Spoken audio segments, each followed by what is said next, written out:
Good morning, class.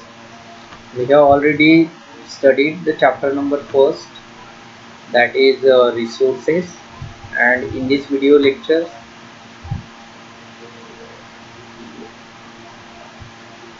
we are going to start the chapter number two, that is land, soil, and water resources. And I will cover land resource, then after pattern of land use, and finally land use in India.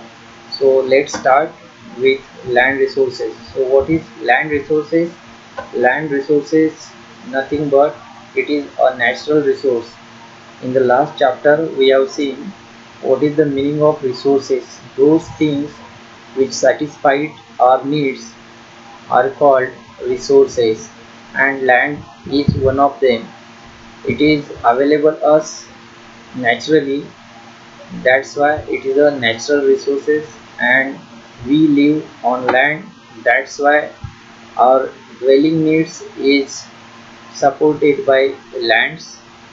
So land is about 29% of the earth surface. अगर आप slide पे rotating अर्थ का animated picture देख रहे हो तो उसमें आपको दो अलग अलग कलर देखने को मिलेंगे. The first colour is green colour and the second one is blue colour. So green color represent the land masses, that is land body uh, of the earth surface, and blue color represent the water body on the earth surface. So this land body is 29% of the total earth surface. So we live on land and we perform different economic activities on this land, such as cultivation. We runs factory, we establish well infrastructure for our different needs. Land use used to perform various economic activities in different ways. Land supports natural vegetation, transport and communication system. इसका मतलब ये है कि land के ऊपर में हम ही नहीं रहते, तो लैंड के ऊपर में आपको फॉरेस्ट देखने को मिलते हैं, आपको वाइल्ड लाइफ देखने को मिलती है, आपको इसके साथ लैंड के अलग अलग फीचर्स भी देखने को मिलते हैं. और हम हमारी जो इकोनॉमिक एक्टिविटीज़ होती है उनको परफॉर्म करने के लिए ट्रांसपोर्ट सिस्टम को डेवलप करते हैं, कम्युनिकेशन सिस्टम को डेवलप करते हैं, और ये सभी लैंड पे ही करते हैं. और इसीलिए it is an assets of finite magnitude. Therefore it is very important to use the available land for various purposes with careful planning. और इसीलिए हमें अलग अलग जब कारणों के लिए हम इस लैंड को यूज़ करते हैं तो बहुत ही केयरफुली प्लानिंग के साथ में उसको यूज़ करना होता है, क्योंकि ये लैंड एक फाइनाइट एसेट है ना, तो कभी मतलब इसको हम इंक्रीज कर सकते हैं. या नेचुरल रिसोर्स होने के कारण ये जो है वो बस है, उसको ना तो बढ़ाया जा सकता है ना तो कम किया जा सकता है. लेकिन अनवांटेड डेवलपमेंट के कारण और हमारे ग्रीड के कारण हम इसको बहुत ज़्यादा डिग्रेड कर रहे हैं, और इसको इसकी जो क्वालिटी है उसमें भी बहुत ज़्यादा डिक्लाइन देखने को मिल रहा है, क्योंकि पोल्यूशन भी बहुत ज़्यादा हो चुका है on the earth. That's why. और जैसे कि आप ग्लोब में देख रहे हो कि ये हमारे पास 29% है और वाटर बॉडी जो है वो 71% है.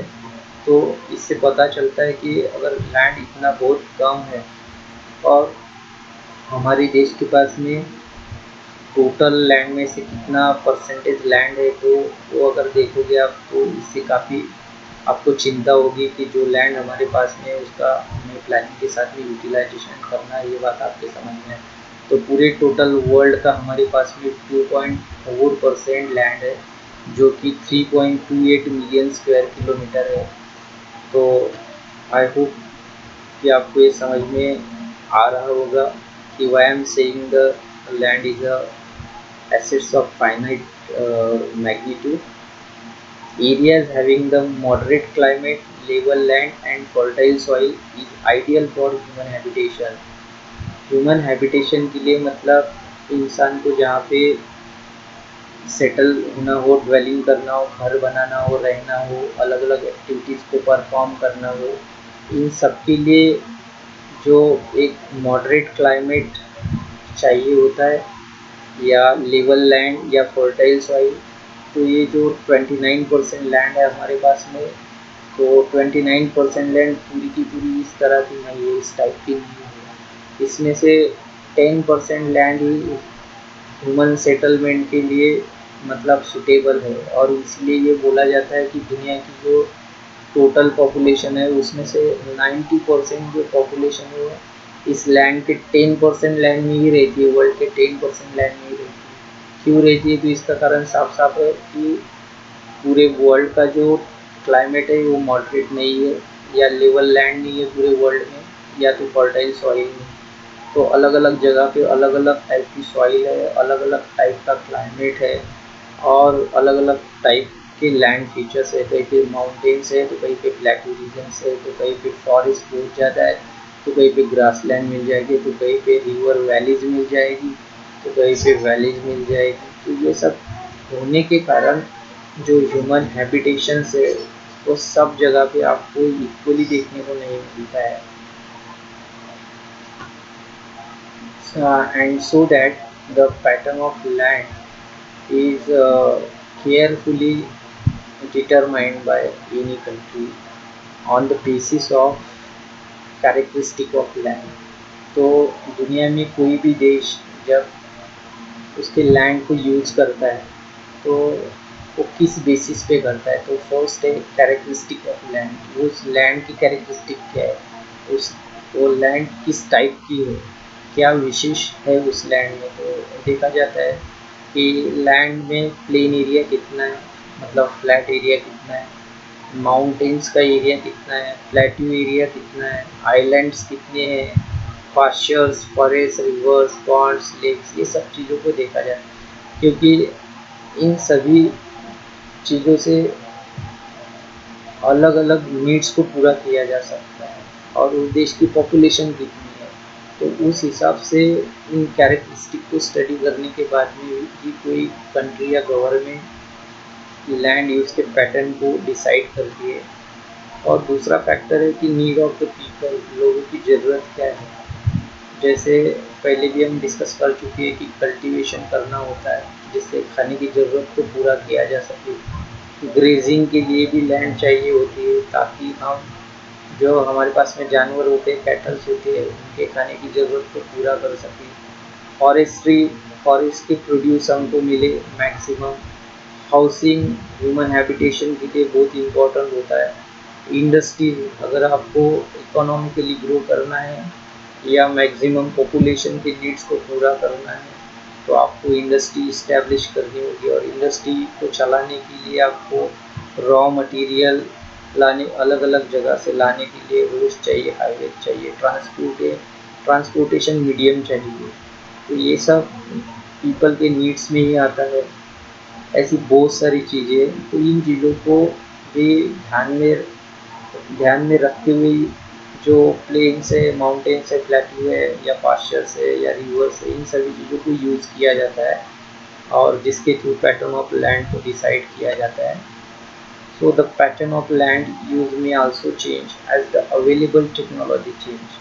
और ऐसा बिल्कुल भी नहीं है कि फॉरेस्ट है तो फॉरेस्ट को फॉरेस्ट की तरह ही हम यूज़ करेंगे, कि वहाँ पे हम माइनिंग नहीं कर सकते या ह्यूमन सेटलमेंट नहीं कर सकते। यस, अगर आपके पास में एप्रोप्रिएट टेक्नोलॉजी है, या टेक्नोलॉजी में आपने थोड़ा चेंज कर दिया है उस हिसाब से, तो आप इन रिसोर्सेज का अलग अलग नीड्स को पूरा करने के लिए भी यूज़ कर सकते हो।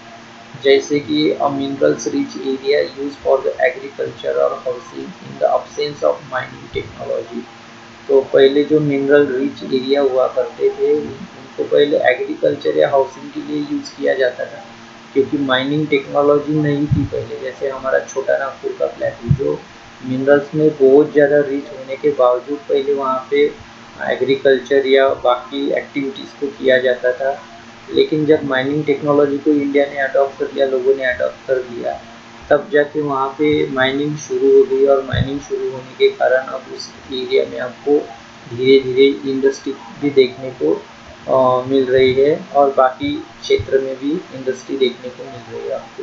तो टेक्नोलॉजिकल चेंजेस अगर अवेलेबल हो किस एरिया में या किस कंट्री के पास में, तो वहाँ को अलग अलग लैंड फॉर्म को अलग अलग नीड्स को पूरा करने के लिए डेफिनेटली यूज़ किया जा सकता है।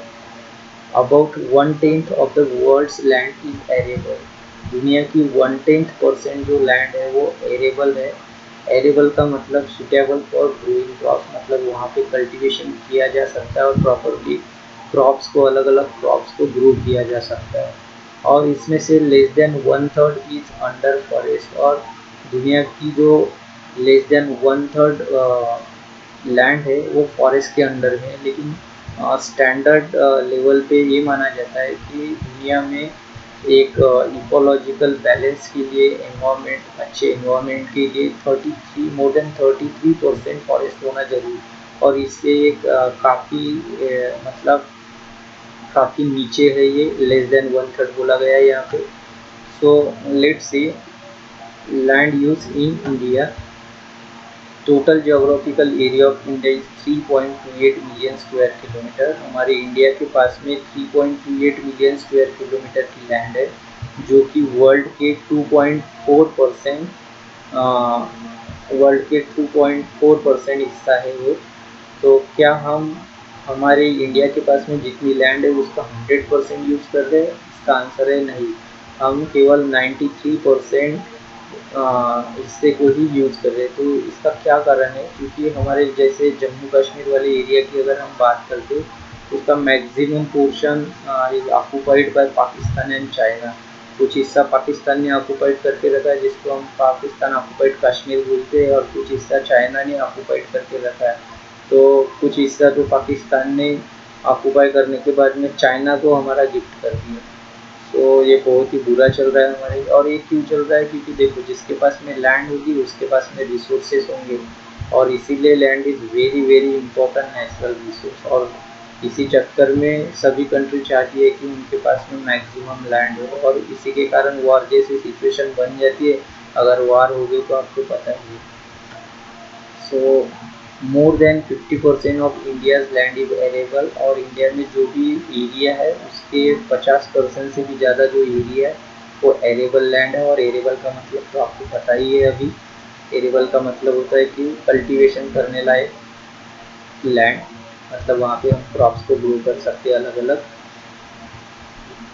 A little more than 20% is forested land, pastures cover about 4%। तो 2019 की जो फॉरेस्ट रिपोर्ट आई है उसमें ये बताया गया है कि इंडिया में जो फॉरेस्ट कवर है वो 21.67% है, और जो फॉरेस्ट और ट्री का कवर है वो 24.56% है। तो लेकिन ये अभी भी कम है, क्योंकि इंडिया की इकोलॉजिकल बैलेंस के लिए, इंडिया की अच्छे हेल्थ के लिए, इंडिया के एनवायरनमेंट के हेल्थ के लिए कम से कम 33% फॉरेस्ट और ट्री कवर एरिया होना चाहिए। The rest of India's land includes unproductive land. और इससे ये लैंड छोड़ने के बाद में जो लैंड बच जाता है हमारे पास में, तो उसको हम अनप्रोडक्टिव लैंड बोलेंगे, जो कि नॉन एग्रीकल्चरल पर्पजेज से यूज़ किया जाता है। जैसे हाउसिंग के लिए यूज़ किया जाता है, माइनिंग के लिए, मैन्युफैक्चरिंग के लिए, ट्रांसपोर्टेशन के लिए, कम्युनिकेशन सिस्टम के लिए यूज़ किया जाता है, roads, highways, railways and so on. ऐसे बहुत सारी चीज़ों के लिए ये हिस्सा यूज़ किया जाता है। कुछ हिस्से को हम as an barren land use करते हैं, वेस्ट लैंड यूज़ करते हैं। So let's see the map, land use map of India. So इस मैप में आपको जो अभी अभी हमने बात की थी कि एरेबल लैंड की, फॉरेस्ट लैंड की, नॉन एग्रीकल्चरल लैंड की, प्लांटेशन की, और स्क्रब एंड ग्रास, तो इस अलग अलग टाइप के लैंड को इस मैप में शो किया गया है। जैसे कि ऊपर में आप देख रहे हो, तो ये वाला जो एरिया है, दिस एरिया, ये कश्मीर वाला एरिया है। यहाँ पे हिमाचल प्रदेश, पंजाब के ऊपर का कुछ हिस्सा, ये उत्तराखंड वाला हिस्सा, यूपी का कुछ हिस्सा, नेपाल बॉर्डर के साइड वाला, देन आफ्टर सिक्किम, ये अरुणाचल प्रदेश, नागालैंड, मणिपुर, ये Meghalaya, Assam, Tripura, Mizoram. And central India में आपको मध्य प्रदेश जो कि नंबर 1 पे है फॉरेस्ट कवर में। तो ये ग्रीन कलर की मैं बात कर रहा हूँ यहाँ पे। ये छत्तीसगढ़, झारखंड, उड़ीसा, ये वेस्ट बंगाल का कुछ हिस्सा, ये आंध्रा का कुछ हिस्सा, तेलंगाना का कुछ हिस्सा, ये यहाँ पे ईस्टर्न घाट, ये वेस्टर्न घाट है। And this is Malwa region, right. तो ये सब फॉरेस्ट कवर। अभी ये मैं सब आपको यहाँ पे बाय नेम कॉल कर रहा हूँ, तो इसका मतलब ये मैप पता है। तो आपको भी ये मैप पता होना चाहिए कि मध्य प्रदेश कहाँ है, छत्तीसगढ़ कहाँ है, महाराष्ट्र कहाँ है, गुजरात कहाँ है। तो उससे आपको इस मैप को समझने में मदद मिलेगी। तो मैं साइड में एक दूसरा मैप दे रहा हूँ आपको। तो इस मैप से आप ये जो कलर पैटर्न्स है इससे पता कर पाओगे कि राजस्थान में किस टाइप की लैंड है। जैसे कि अगर हम बात करें अभी एरेबल लैंड की, तो ये जो नदर्न प्लेन है, नदर्न प्लेन में पूरा का पूरा येलो कलर दिख रहा है। तो ये येलो कलर इस सेकेंड मैप में देखिए आप कहाँ से कहाँ तक जा रहा है, कैसे। तो ये मोर than 50% of land cover, India का मोर देन 50% लैंड को ये कवर करता है, येलो कलर यहाँ पे। तो इससे पता चलता है कि जो कल्टीवेशन लायक जो ज़मीन है हमारे यहाँ पे लैंड है, तो कल्टीवेशन के लिए सुटेबल लैंड किस किस स्टेट में है। जैसे पंजाब, हरियाणा, दिल्ली, उत्तर प्रदेश, बिहार, वेस्ट बंगाल, आसाम, मेघालय, एंड यार सौराष्ट्र जो कि गुजरात, राजस्थान का कुछ हिस्सा है, and Maharashtra, Karnataka, Tamil Nadu, Kerala, and this one east coast line, Orissa Orissa area, MP का कुछ हिस्सा वगैरह वगैरह। तो ये सब इन दोनों मैप को आपको प्रॉपरली स्टडी करना है। इसको प्रैक्टिस कीजिए, आप ड्रॉ कीजिए, फिलअप कीजिए एंड लेबल भी दीजिए। सो let's see the homework on this topic. So the first question is what is land resource? Second question is what percentage of the earth's surface is made up of land masses? Third question is what is arable land? How much of India's land is arable? Fourth is what do you understand by pattern of land use? Explain with an example why the pattern change. Draw a table to show how India's land is used.